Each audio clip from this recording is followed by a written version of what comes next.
Gracias, Mariano, muy buenos días. El saludo al país federal que ha recibido el anuncio de la estructuración de una nueva ayuda a partir del ingreso familiar de emergencia por tercer mes consecutivo, que es muy bienvenido en distintos sectores que ven que esa cantidad de recursos dinamizan la economía en un momento en donde cualquier señal de mejora del consumo implica poner en marcha, en funcionamiento, diferentes actividades. Claro, la gran pregunta, el gran interrogante, o tal vez también el gran cuestionamiento de distintos sectores, es si el Estado no está extendiendo demasiado la capacidad de gastos corrientes que tiene con los recursos que cuenta, que obviamente están ligados a la emisión y no a la recaudación genuina, y que esta excepcional pandemia lo ha justificado en el mundo todo, que la mayoría de los países han aumentado los gastos relacionados con la crisis sanitaria.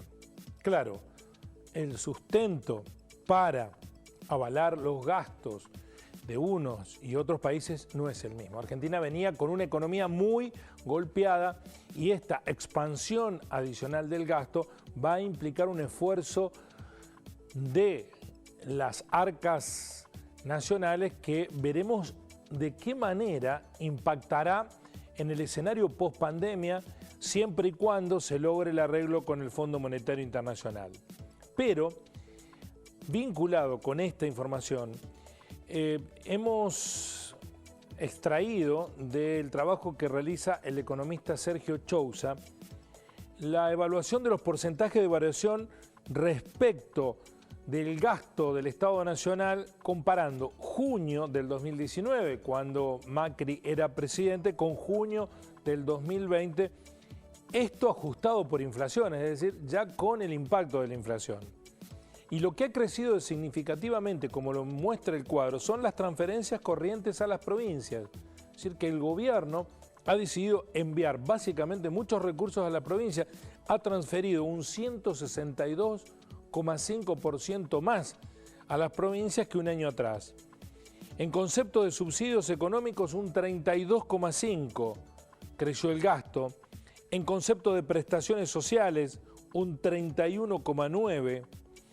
En concepto de transferencias a las universidades, estando muchas de ellas sin actividades por las restricciones de la pandemia, lo mismo hubo un aumento del 2,8%, mientras que los gastos corrientes primarios crecieron en promedio un 25%.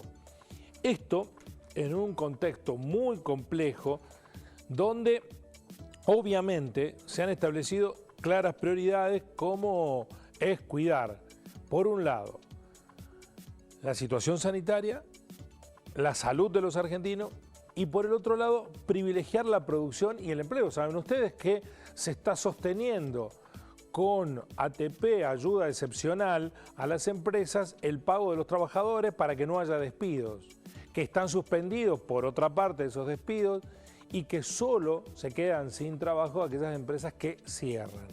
Es un escenario muy complejo, el gobierno está haciendo un esfuerzo en este sentido que veremos cómo termina de procesarse después que catalicen los acontecimientos, los hechos, que decante la verdadera situación que dejará la pandemia. Lo que sí ha elegido un modelo de ayuda, de asistencia que pone al Estado al servicio de la producción y el empleo. ¿Alcanza? No, no alcanza. Hay muchos sectores que están con dificultades que le impiden ni siquiera pensar en un futuro inmediato, en el día después de mañana, porque no han podido ni siquiera activarse en este tiempo. Saben ustedes, ejemplos hay de sobra. Lo cierto es que el Estado, incluso tironeado porque algunos sectores están reclamándole mayor ayuda y está tratando de buscar equilibrios que no son fáciles de conseguir en esta economía. No nos olvidemos que Argentina es una economía emergente que estaba atravesando un gravísimo problema de endeudamiento en un default virtual y con la economía en estanflación, recesión con inflación, y además pandemia. En todo este escenario es que se produce esta ayuda del Estado que resulta indispensable para el funcionamiento mínimo de una sociedad y para que las situaciones sociales ya gravosas no terminen complicándose aún más. Así son las cosas.